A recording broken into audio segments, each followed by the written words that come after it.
Hi friends, இன்றைக்கி வந்து back தட்டை வச்சு ஃப்ரண்ட் கட்டிங் எப்படின்னு பார்க்கலாங்க.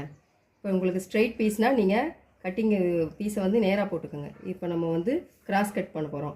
இப்போ கிராஸ் கட் பண்ணும்போது பீஸை வந்து நல்லா இந்த மாதிரி இடம் இருக்கும்ல, அதில் வந்து ரெண்டாக மடித்து போட்டு இந்த பீஸை அப்படியே போட்டுக்கோங்க. போட்டுட்டு இது அப்படியே ட்ரா பண்ண வேண்டியதான். நீங்கள் இந்த அளவை அப்படியே மார்க் பண்ணிக்கோங்க. நல்லா அப்படியே அதே கட்டிங் அளவு மார்க் பண்ணிவிட்டு இங்கே ஒரு வி மார்க் பண்ணிக்கோங்க. மார்க் பண்ணிவிட்டு இதை விட நீங்கள் ஒரு இன்ச் எக்ஸ்ட்ரா பண்ணிக்கோங்க, எக்ஸ்ட்ரா கொடுத்துக்கோங்க. ஓகேங்களா? இப்போ இந்த ஃப்ரண்ட் சைடு இது வந்து ஆம் ஹோல், இது வந்து ஃப்ரண்ட் சைடில் நீங்கள் 1 இன்ச்சுக்கு இதே அளவு கொடுத்துக்கோங்க. 1லேருந்து 1.5 இன்ச்சுக்கு அதே அளவை மார்க் பண்ணிவிட்டு அளவு ப்ளவுஸை வச்சு நீங்கள் இப்போ நம்ம எப்படி கட் பண்ணுறதுன்னு பார்க்கலாம். இதில் வந்து இந்த ஃப்ரண்ட்டும் இந்த கீழே மேலே பார்த்த மாதிரி வச்சுட்டு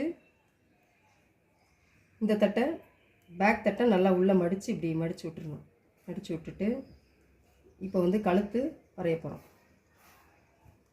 கரெக்டாக இந்த கட் பண்ண அளவு மார்க் பண்ண அளவில் நீங்கள் இதை வச்சுக்கோங்க. இந்த ப்ளவுஸை மார்க் பண்ண அளவில் கரெக்டாக இப்படி வச்சுட்டு இந்த பீஸெல்லாம் எடுத்து விட்ருங்க. எடுத்துகிட்டு நெக்கு இந்த அளவுக்கு இப்படியே போட்டுக்கோங்க. இந்த இடம் வந்து நல்லா படிமானமாக போட்டு இப்படி தட்டி கொடுத்துக்கோங்க. தட்டி கொடுத்துட்டு இந்த வி ஜாயிண்ட் இருக்கு இல்லைங்க, அதுக்கு நேராக ஒரு மார்க், அதிலேருந்து ஒரு 1/2 இன்ச்சுக்கு ஒரு மார்க் பண்ணிக்கோங்க. பண்ணிவிட்டு இதை அப்படியே வரைஞ்சிக்கோங்க.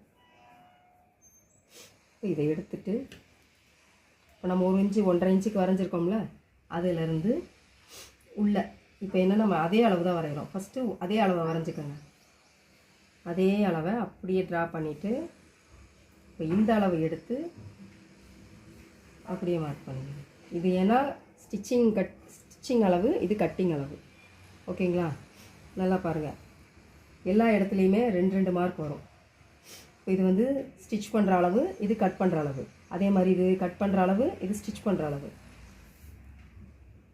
ஃப்ரண்ட் கட்டிங் நல்லா புரிஞ்சிருச்சுன்னா உங்களுக்கு ரொம்ப ஈஸி தாங்க. பயப்படாமல் நீங்கள் கட் பண்ணலாம். இது பண்ணிட்டீங்க. நெக்ஸ்ட்டு பார்த்தீங்கன்னா இதிலேருந்து இது வரைக்கும் மார்க் அளவை எடுத்துக்கணும். இதுலேருந்து எவ்வளோ வருதுன்னு நல்லா ஊப்பட்டி இருக்கு இல்லைங்க, அந்த சைடு நீங்கள் இப்படி வச்சு பார்க்கும்போது 4 இன்ச்சு வருதா? ஸோ நம்ம அந்த 4 இன்ச்சை அப்படியே இங்கே கொடுக்கணும். 4 இன்ச்சு இங்கே ஒரு மார்க் பண்ணிக்கோங்க. அதிலேருந்து கரெக்டாக 1 இன்ச்சு கூட்டணும். 1 இன்ச்சு ஏன் கூட்டுறோன்னா இங்கே ஒரு டாட் பிடிப்போம், இங்கேருந்து பட்டி ஜாயின் பண்ணுறதுக்கு சேர்த்து உங்களுக்கு 1 இன்ச்சு என்ன அளவு வந்தாலும் 3 வந்தால் 4 கொடுங்க, 4 வந்தால் 5 கொடுங்க.